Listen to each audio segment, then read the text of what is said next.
Bienvenidos Masa Crítica en Iquique Televisión. Estamos grabando este programa el día martes 5 de noviembre y es el tercer programa de este nuevo ciclo que hemos comenzado a raíz precisamente del estallido social que se ha registrado en nuestro país. Hoy día vamos a abordar la situación desde el punto de vista de los partidos políticos. Conversamos ya con analistas, economistas, sociólogos en los programas anteriores, también con dirigentes sociales. Y hoy hemos invitado a varios dirigentes de los partidos políticos acá en nuestra región. Primero queremos darle la bienvenida a Felipe Rojas de Bópoli, él es consejero regional de Bópolis. Felipe, una vez más con nosotros. Muchas gracias por la invitación. De regreso en Masa Crítica. Así es, me siento en la casa. También está con nosotros Cristian Yamed, quien es consejero del PRO, del Partido Progresista. Cristian, gracias por acompañarnos. Gracias. Y también está con nosotros Espartaco Ferrari, quien es consejero de Renovación Nacional. Gracias por la invitación. Muchas gracias. Señalarles, cierto, que habíamos invitado también a Rubén Berríos, quien es presidente del Partido Socialista, pero desgraciadamente hace poquito rato, digamos, nos llamó para decir que no podía asistir porque estaba muy complicado de salud. Así es que les damos, digamos, la explicación a ustedes porque el panel, digamos, cierto, tenía a dos representantes en el fondo del oficialismo y también a dos de la oposición. En el programa de hoy vamos a conversar sobre el rol de la política en esta crisis, ¿cierto? Y por eso hemos invitado a estos dirigentes de los partidos de acá de nuestra región. Importante porque uno de los peores evaluados en las últimas encuestas, ya desde hace mucho tiempo, ¿cierto?, son los partidos políticos precisamente, y algunos los responsabilizan del rol que les cabe en esta crisis. Vamos a partir entonces con Felipe Rojas. Cuéntanos un poco cómo ves tú, cómo se ha ido conformando, ¿cierto? O sea, ha trabajado la política en nuestro país de manera que la gente sienta que gran parte de la responsabilidad es de los partidos políticos. Bueno, sin lugar a dudas, los políticos somos los que estamos a cargo de tomar las decisiones en lo que significa el determinar ciertas políticas públicas que hoy día son las que están en cuestionamiento y los que han afectado a la gente durante mucho tiempo. Le tocó a este gobierno, efectivamente, un cúmulo de situaciones que se han ido acumulando en la conciencia y en el ánimo de la gente. Y esta bomba o esta olla a presión terminó por reventar en este minuto. Le tocó a este gobierno, pero sin embargo toda la clase política tiene alguna responsabilidad. Y creo yo, y así lo he hecho saber en mis redes sociales, es que cada uno es responsable, cada uno tiene una cuota como actor político en esta materia. Si bien en lo personal yo no he sido ni el Poder Ejecutivo desde el punto de vista de dictar políticas públicas, ni como consejero ni como concejal determino el tema de la AFP, en fin, pero de alguna manera tengo una complicidad pasiva en este tema y la siento así. Y así la asumo. Tú fuiste gobernador de Iquique. De Iquique en el primer gobierno de Piñera. Y en ese sentido, ¿en algún minuto sentiste que estabas amarrado, que había muchas cosas que tú querrías hacer de una manera y no se podía? Efectivamente, en estos cargos que uno tiene que asumir designados, como es hasta ese entonces y que va a ser hasta poco tiempo, porque los gobernadores se van a elegir democráticamente por fin, la verdad es que uno tiene que asumir políticas públicas que vienen de nivel central y que se vienen acumulando durante el tiempo. Ahora, como yo, y eso es lo que uno debe asumir en este minuto, no decir no somos todos responsables y con eso empatar.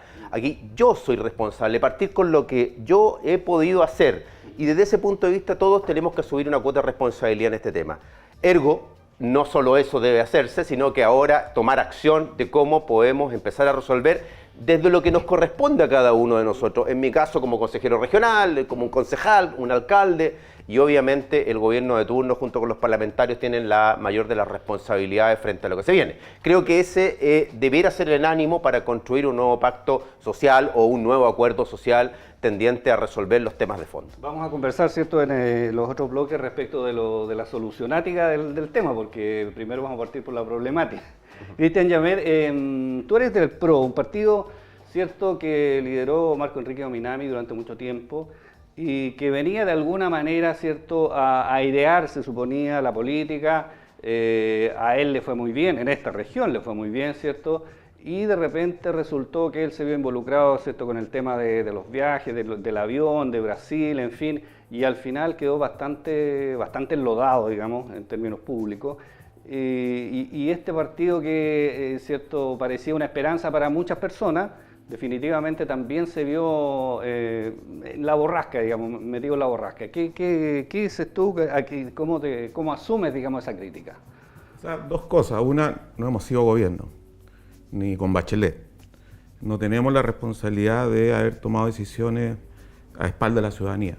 ¿Tú no te consideras como uno más de los que tienen que decir también es culpa mía? A lo absoluto. Para nada. Mi trinchera ha sido el movimiento social cuando era estudiante, hoy día en la academia, y marchando todos los días junto a la sociedad civil. O sea, en lo absoluto me siento responsable de la crisis de la partidocracia, que esta forma de organización de la voluntad política monopolizada por partidos a su vez monopolizados, controlados por grandes grupos económicos, y que no terminaron defendiendo los intereses de la gente o por quienes fueron elegidos. Entonces, creo que hoy día el malestar, y por algo se refleja en los resultados de dónde están ubicados los partidos, tiene que ver mucho con eso. Pero en el caso específico de lo que yo te comentaba, digamos, del PRO, o sea, tú asumes que hay una cuota de responsabilidad importante. Ustedes venían con una propuesta nueva, con un líder, digamos, que tenía una buena llegada en la gente, y sin embargo se ve, digamos, metido en toda la borrasca. Sí, ahora, no sé si es una responsabilidad de todo el partido, yo creo que es responsabilidad de las tomas de decisiones de quienes están a cargo de la dirección del partido, de la cual tampoco me siento ni parte beneficiario. Yo creo que acá las personas que también militan en el partido en regiones saben muy bien que las regiones son los parientes pobres de los partidos, que las decisiones se toman en Santiago, los recursos llegan tarde, mal y nunca a regiones. Así que tampoco me siento responsable ni cómplice de ese tipo de decisiones. Ok, bueno, Espartago, en el caso de ustedes como Renovación Nacional, ustedes han declarado que son una derecha más de centro, más democrática, ¿cierto? No siempre han estado de acuerdo con los postulados de la UDI, en fin. Pero también tienen una enorme responsabilidad, digamos, porque son los que de alguna manera tienen que tratar, ¿cierto?, de que lo que la comunidad quiere se canalice en el bloque de ustedes, que ya tiene dos gobiernos. Sí, de acuerdo, pero mira, quiero dar un paso previo a esto. La clase media en Chile, a la cual yo pertenezco y pertenece mayoritariamente a mi partido, es aquellos ciudadanos que no son de marchas regulares, que no salen a la calle a protestar, a expresar su malestar, etc. Que no salían. Que no salían. Ya. Pero es que para allá voy. ¿Por qué voy para allá? Porque frecuentemente en Chile se producen estas explosiones sociales. La última explosión social que hubo en el año 49, que podríamos hacer el símil con respecto a la que hoy día ocurre, que fue conocida y es conocida, lo pueden ver ahí en internet, fue la revolución de la Chaucha, que se subieron 20 centavos al transporte público, hubo 20 muertos, destrozó en toda la ciudad y todo. Pero quiero poner el contexto de esa situación. Gabriel González Videla llega al gobierno con el Partido Radical con un apoyo de los comunistas. Al poco andar el Partido Comunista frena todas las iniciativas del nuevo gobierno. A tal punto llega el obstruccionismo que se tiene que llamar a un gobierno de unidad nacional, donde Alessandri toma el Ministerio de Hacienda para ordenar las finanzas, porque se encontraba el país con una inflación desbocada, que es un látigo para la clase media y el hambre para los más pobres. Aquí surge la ley de defensa de la democracia, y que queda conocida como la ley maldita y prescribe al Partido Comunista. Fíjate, lo digo como antecedente previo de este proceso que hoy día está ocurriendo. El modelo nos ha traído desarrollo y beneficio al país, y si lo vemos en los grandes números así ha sido. Pero el traje político quedó chico. El traje político había que arreglarlo mucho antes. Porque si estamos con un sistema perfeccionado con respecto a representación en el Parlamento, que permitió que ingresara todas estas personas del Frente Amplio con el 1%, etc., y un sistema presidencialista tan fuerte, esos dos mundos no conversan. Y llegamos al obstruccionismo que prácticamente en este segundo mandato no se le ha dejado gobernar al presidente Piñera, creando en todas las instancias de poder más militantes de partido que auténticos dirigentes gremiales de las distintas actividades. Eso por la parte política. Pero ese es un descontento. El otro descontento, sin lugar a duda, tiene que ver con los abusos. Tiene que ver con, por ejemplo, aunque la Fiscalía Nacional Económica en Chile durante 24 años no funcionó. En los gobiernos de la concertación no funcionó. Si las primeras sanciones con respecto a las colusiones, que fueron los pollos, el papel higiénico, etcétera, fueron en el primer gobierno del presidente Piñera. En muy pocos países del mundo no está regulado la integración horizontal y vertical de las empresas, que tiene que ver con la compra de las competencias o de la línea productiva. Y eso llevó a qué? Que hoy día el supermercado no te vende arroz, no te vende azúcar, no te vende porotos, te vende el crédito. La tienda no te vende el jeans, no te vende la polera, no te vende la camisa, te vende el crédito. Así las farmacias. Entonces aquí, si esto fue una explosión, como bien lo dicen gente mucho más experta que nosotros, pues, no tiene que ver con los 30 pesos, son 30 años que llegó a un punto de inflexión en que hay que modificar seriamente el modelo de tal forma que permita poder avanzar en 2 peldaños más. Okay.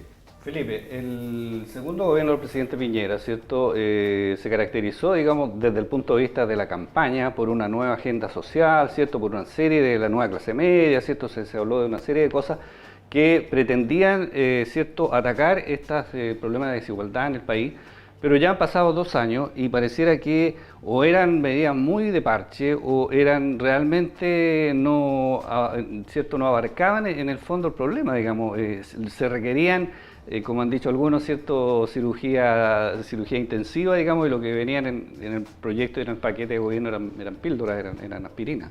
Creo que, claro, el gobierno hoy día queda en evidencia que su programa, su plan de gobierno no estaba sintonizado con el verdadero fondo del problema o la verdadera dimensión del problema. Sin duda todos teníamos claro que había un problema en las pensiones, pero este temor de hacer modificaciones profundas por no alterar el modelo y el equilibrio inhibía cualquier acción más atrevida, ¿no? A la hora de hablar del sueldo mínimo, por ejemplo, de decir, bueno, atrevámonos a poner un sueldo mínimo más digno, más real, con los costos que significa asumir la vida día a día. Y ese temor de afectar el modelo, un modelo frágil, somos un país pequeño, pero claramente eso inhibió a que cualquier gobierno de los que venían arrastrándose en los últimos años no se atrevieran a hacer cosas más atrevidas, que de verdad atendieran los problemas reales de la gente. El tema de las pensiones es algo que es insostenible. Claramente el sueldo mínimo, hablábamos de 1 punto, 2 puntos, y estábamos muy temerosos, todo el mundo, y ahí por eso que digo, todos debemos asumir de que no se dimensionó el verdadero problema. Es verdad, hubo sectores que levantaron la voz, pero mucho del mundo político ninguneó esas levantadas de voz y lo encapsuló como pretensiones políticas de ciertos sectores y lo encasilló dentro de la lucha de clase, lo planteó como, no, esto es un tema de... Es importante lo que tú dices, porque en el fondo la trinchera en la que actúan cada uno de ustedes cuando actúan en los partidos, ¿cierto? De repente impide, a lo mejor, ¿cierto?, ver soluciones que son de fondo y que son necesarias. Yo recuerdo, ¿cierto?, cuando se empezó a hablar del royalty minero, lo primero que le dijeron a Nicolás Izaguirre, digamos que estaba loco, poco menos, y él habló de un 5%, terminó siendo creo que un 3 o un 2%, y además que era para regiones, digamos, tampoco centralizándose el royalty, claro. Mucho de los dineros para el nivel central, Entonces, a regiones no mineras. Esta política de estar ahí en la guerrilla, ¿cierto?, que oye, no le demos la pasada a esto, y eso ha ocurrido en todos los gobiernos, y ojo que finalmente lo que está volviendo a ocurrir a propósito de lo que estamos viviendo, porque ya grupos políticos con intereses particulares están instalando temas que a la gente no le interesa. O sea, hablar de la modificación de la Constitución a propósito del tema de FP es una falacia. No necesitamos modificar la Constitución. Vamos a ir con Cristian respecto de ese tema. Tú dices que eso es una falacia. El 87% de la gente, entiendo en la última encuesta yo no digo que es una falacia que a propósito del FP haya que modificar la Constitución. Otra cosa es que yo estoy de acuerdo que la Constitución debemos, y Evópoli así lo ha planteado, a diferencia de los restos del partido de Chile Vamos, que sí debemos revisar un proceso constituyente. Ahora, que sea a través de la Asamblea, por eso que ahí ya entramos en otro cuento. Ahora, Cristian, de alguna manera el presidente, ¿cierto?, ha tratado, digamos, de frenar todo este estallido social con un paquete de medidas, ¿cierto?, que da la impresión de que está caminando muy rápido, pero en paralelo la gente sigue en la calle, digamos. O sea, este paquete de medidas pareciera que sigue siendo una aspirina, digamos, para este enfermo que necesita una cirugía urgente. Sí, o sea, a ver, yo creo que hay un problema cognitivo de la clase política, incluso me atrevería a decir transversal, de la élite política chilena, de no saber cómo vive la mayoría de los chilenos, qué es lo que quiere la mayoría de los chilenos. Siempre se le intenta interpretar diciendo que acá habían agitadores cubanos, venezolanos, que incluso eran financiados por Maduro, pensando que la gente no tiene la capacidad de construir sus demandas. Si uno ve las movilizaciones, no hay bandera de partidos políticos, incluso no hay vocerías políticas. Y si bien se han instalado demandas como el NOMA FP, Asamblea Constituyente, no se han instalado necesariamente desde los propios partidos, sino de propios grupos o movimientos que vienen defendiendo esas causas hace rato. O sea, y se han acumulado a nivel de sociedad civil y hoy día aparece como una solución. Ojo, la Asamblea Constituyente no es una solución tipo Revolución Cubana, es una salida institucional. O sea, ¿puedo terminar? Es una salida en que la gente está pensando cómo resolvemos esto sin que nos matemos, en que lleguemos a construir un nuevo pacto social, donde no hay un proyecto de hacer de Chile una Norcorea comunista, sino un pacto social que garantice derechos fundamentales, participación y democracia.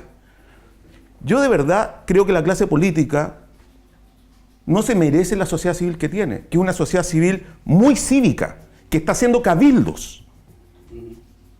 Jóvenes, universitarios, adultos mayores, se están reuniendo de una forma mucho más cívica de lo que ha hecho la clase política, de no entender, de seguir tosudamente con una constitución que no es un pacto social, sino que fue impuesta violando derechos humanos, y quieren defenderla por 10 años más, 20 años más.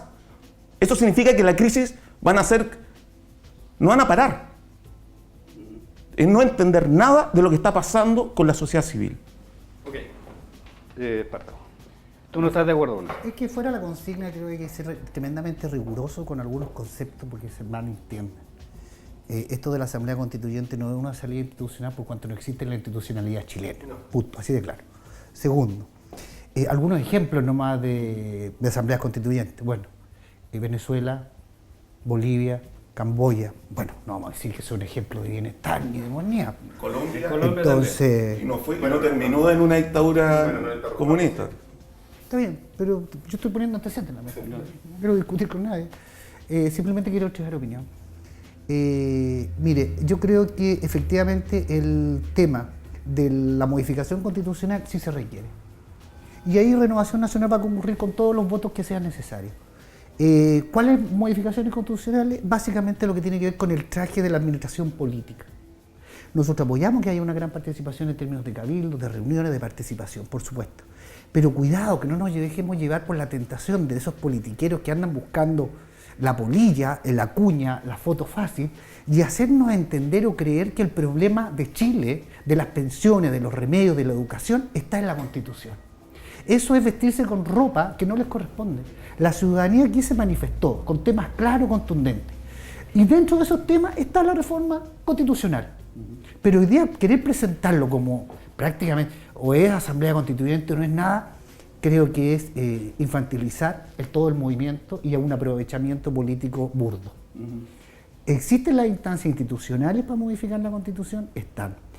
¿Cómo se va a lograr que esto sea canalizado? Primero escuchando a las personas, con la mayor cantidad de cabildos, con la mayor cantidad de reuniones. Pero paso previo debe ser una revalorización de la clase política.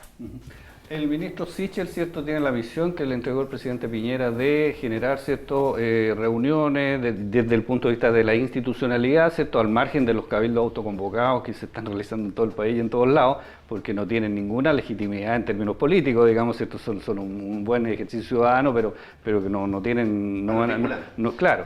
Pero el ministro Sichel tiene este mandato. ¿Sientes tú que esa es una posibilidad, digamos, real ante el descrédito también que tiene el gobierno? Porque una cosa, ¿cierto?, es decir, vamos a hacer estas consultas, vamos a hacer estas reuniones, te vamos a invitar a ti, Felipe, a Cristian, no sé, a algunos prohombres de la ciudad, y después, digamos, ¿qué va a pasar con eso? Ya hubo un proceso constituyente en el gobierno en el último gobierno de Bachelet, ¿cierto?, donde la gente se reunió, fue, no sé, al colegio inglés, aquí, allá, por todos lados, en todo el país se juntaron, hicieron una serie de demandas, una serie de papeles, y eso fue todo, digamos, y la gente se quedó con las ganas de que eso pasara algo más, digamos. Sí, y yo quiero decir que escuchar al mundo político, hablar mal del mundo político es no entender de que cómo tenemos que resolverlo. Asumamos que tenemos responsabilidades, pero luego no emporquemos nuestra propia actividad. Legitimemos la acción política, porque yo no entiendo de otra manera de administrar un país. Creo que la política es la única, no sé, nadie ha inventado la democracia pura y simple de los griegos, no existe. Es a través de los partidos políticos que hayan participado o no de un gobierno, son los llamados a dictar las políticas, a asumir las responsabilidades y a enfrentar cómo podemos sacar adelante un país. Y lo que le encomienda hoy día el presidente al Ministerio de Desarrollo Social es un desafío muy importante. Y creo que y de hecho iba a invocar lo de la experiencia de la expresidenta Bachelet, porque justamente las expectativas están muy altas.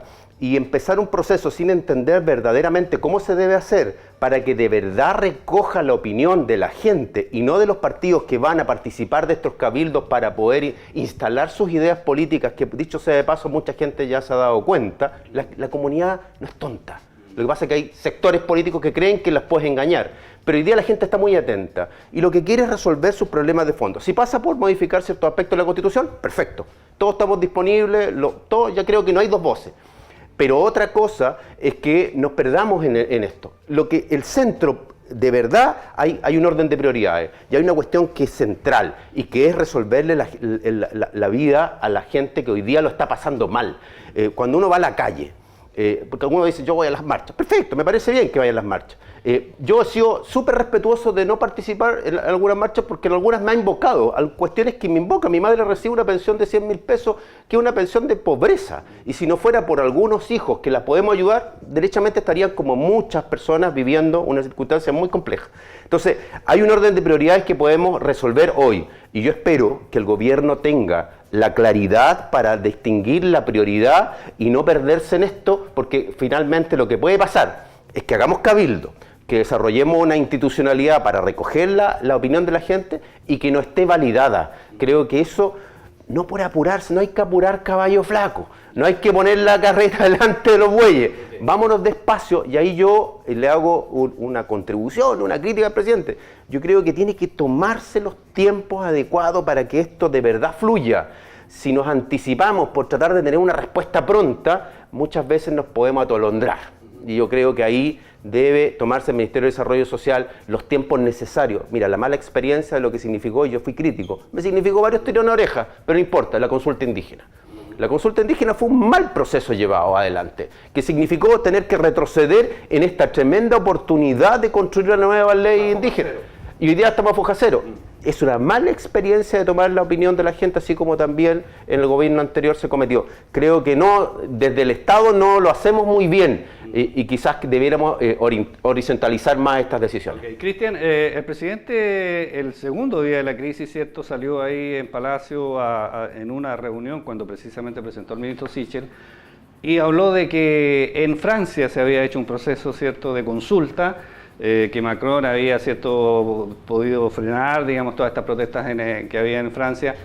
Y él dijo algo que realmente a mí me llamó la atención. Macron lo hizo en 2 meses, dijo, nosotros no tenemos 2 meses. Y daba la impresión de que, bueno, a renglón seguido, digamos, iba a decir, bueno, ahora vamos a hacer en todo el país esto, no sé, un proceso. Bueno, no sé si fue un anuncio, fue para la galería, que ¿cómo lo viste tú, digamos? ¿Y cómo ve este tema desde el punto de vista de la institucionalidad que tenemos con los famosos cabildos autoconvocados que no tienen, digamos, como decía Felipe, un carácter vinculante? Sí, 2 cosas. O sea, a ver, uno elige un presidente para que lidere y haga política. Y lo que vimos durante un mes de crisis es que no tenía política. O sea, fue una serie de desaciertos discursivos, políticos, criminales. Es decir, tener a los militares en la calle y decir estamos en guerra es criminal. Y por algo hoy día hay querellas contra el presidente. Lo segundo es que todos estos procesos consultivos no vinculantes, como el que hizo Bachelet, y que también le traspasa como regalo griego a Piñera, es partir de la idea de que no se puede confiar en la ciudadanía. Esta idea oligárquica de Chile, desde sus orígenes, en que la chuma inconsciente no puede decidir. Y lo que tiene que decidir es la clase política, es la oligarquía que compra a la clase política por la decisión de todo. Entonces, mientras sigamos con este juego de cabildos institucionales, sabes que la gente ya se aburrió. Hoy día se aburrieron los secundarios. Mañana se van a aburrir otros. ¿Quién está haciendo otra política hoy día, vinculada a la sociedad civil, que no se imponga como vocera de la sociedad civil, porque ellos no quieren esa vocería. No es negar la política, es hacer otro tipo de política, que es la que necesita Chile, vinculada a la sociedad, que le rinda cuenta a la sociedad. Y creo que eso se necesita reformas más profundas, más estructurales, no pequeñas modificaciones. Con la paradoja, es cierto, no es institucional porque la Constitución no permite ese tipo de figura. Claro, porque tiene un cerrojo que no permite ser reformada dentro de esa Constitución que por lo demás es ilegítima, bajo un plebiscito que fue adulterado mañosamente y que como la ciudadanía que participó en ese plebiscito lo sabía. Entonces, ¿qué legitimidad te pone una Constitución que no garantiza un mínimo pacto social construido por todos alguna vez en la historia de nuestra República? Espartaco, a ver, avancemos un poco, vamos a ir al segundo bloque, pero antes de eso, ¿cómo avanzamos en el tema? Porque de alguna manera hay que salir, digamos, la gente tiene que trabajar, ¿cierto? Hay que pagar los sueldos, en fin, los niños tienen que estudiar, y ya llevamos 2 semanas, digamos, prácticamente el país paralizado. Los más afectados son los pymes. Pero mira, quiero retomar la pregunta anterior porque creo que no fue desde mi punto de vista, con lo respeto que todas las opiniones son válidas. Tú lo que estabas señalando es que aquí, cuando se producen estos fenómenos de revuelta social, en ciencias políticas tú tienen un cronograma, es como una receta de que viene la explosión, después de carta aparece el líder natural o aparece alguien que toma la bandera, etc. Y tú entras a negociar, te descarta, bueno. Pero eso en estos tiempos modernos ya está obsoleto. Porque como hemos visto, cada persona que va a protestar va con un cartel distinto. Que los remedios, que la pensión, que el TAC, que es todo. No hay líderes, digamos. No hay líderes. Todos son líderes. Exactamente. Entonces, frente a ese escenario, que fue muy similar a lo de los chalecos amarillos en Francia, ¿cuál es la estrategia que se está instaurando? Es seguir el modelo que instauró Macron en el sentido de la asamblea, la participación, de lo que se denomina la democracia directa.